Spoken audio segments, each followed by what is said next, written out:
La Cour de cassation précise les critères du dénigrement constitutif d'un abus de position dominante. Dans l'affaire Lucentin-Avastin, la Chambre commerciale de la Cour de cassation vient de rendre un arrêt intéressant qui redéfinit les contours du dénigrement constitutif d'un abus de position dominante.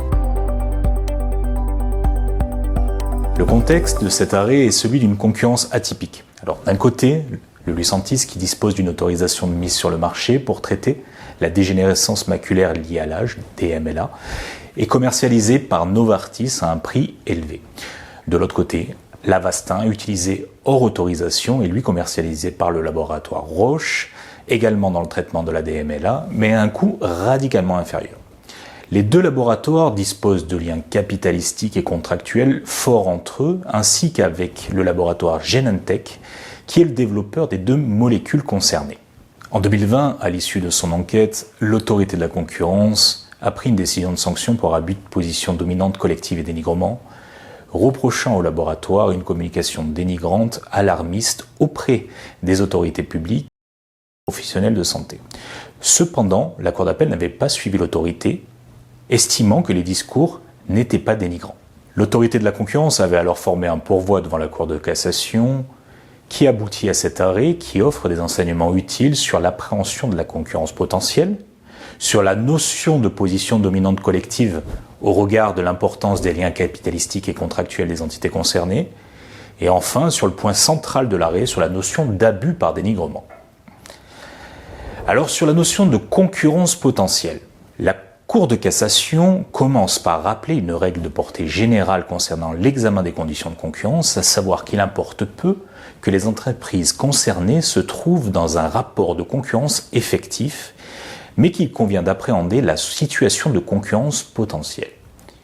La Cour d'appel avait écarté la situation de concurrence après 2011 en raison d'une interdiction légale de prescription en dehors d'une autorisation de mise sur le marché.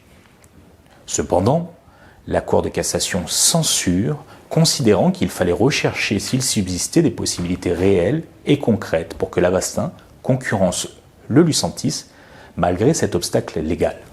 Sur la position dominante collective. Une position dominante collective peut être établie dès lors que les entreprises ont ensemble le pouvoir d'adopter une même ligne d'action sur le marché et d'agir indépendamment des autres concurrents, de leur clientèle et des consommateurs. Sur ce point, la Cour de cassation estime que la Cour d'appel n'a pas suffisamment analysé les liens capitalistiques et contractuels unissant Novartis, Roche et Genentech. Les trois laboratoires doivent être regardés, selon la Cour de cassation, comme formant une entité collective au sens du droit de la concurrence, compte tenu de leurs liens capitalistiques et contractuels. En particulier, les contrats de licence liant d'une part Genentech et Novartis pour la commercialisation du Lucentis et d'autre part Genentech à Roche pour la commercialisation de l'Avastin sont des indices de cette position de domination collective.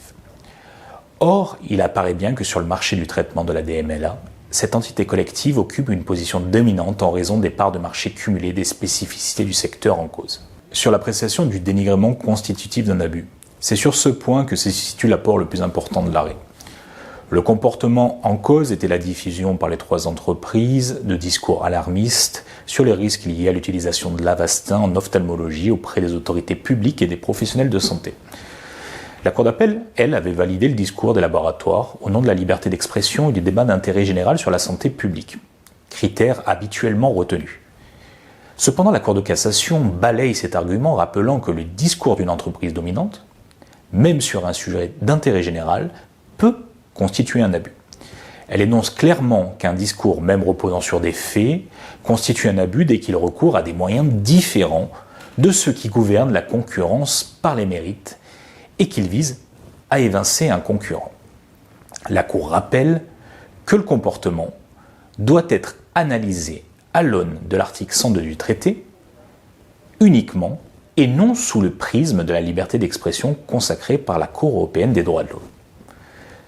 La Cour se réfère à une approche par les effets consacrée par l'arrêt Super League de la Cour de justice de l'Union européenne et considère que la fourniture d'informations trompeuses aux autorités administratives ainsi que l'usage de procédures réglementaires de façon à empêcher ou rendre plus difficile l'entrée de concurrents sur le marché en l'absence de motifs tendant à la défense des intérêts légitimes constituent des éléments pertinents pour établir si une pratique s'écarte de la concurrence par les mérites, comme le relève la Cour de cassation. Alors, d'un point de vue pratique, quelles sont les implications de cet arrêt? Alors tout d'abord, c'est la fin de l'immunité du débat d'intérêt général. La finalité anticoncurrentielle d'une communication est le critère déterminant. Ensuite, la Cour de cassation prend une approche économique renforcée. Elle analyse par les effets, qui est désormais la norme. Une pratique est abusive si elle nuit à une concurrence saine. Enfin, il faut prendre en considération que les entreprises qui sont dominantes sur un marché devront avoir une position plus attentive sur la communication qu'ils opèrent vis-à-vis de la commercialisation de leurs services ou de leurs produits.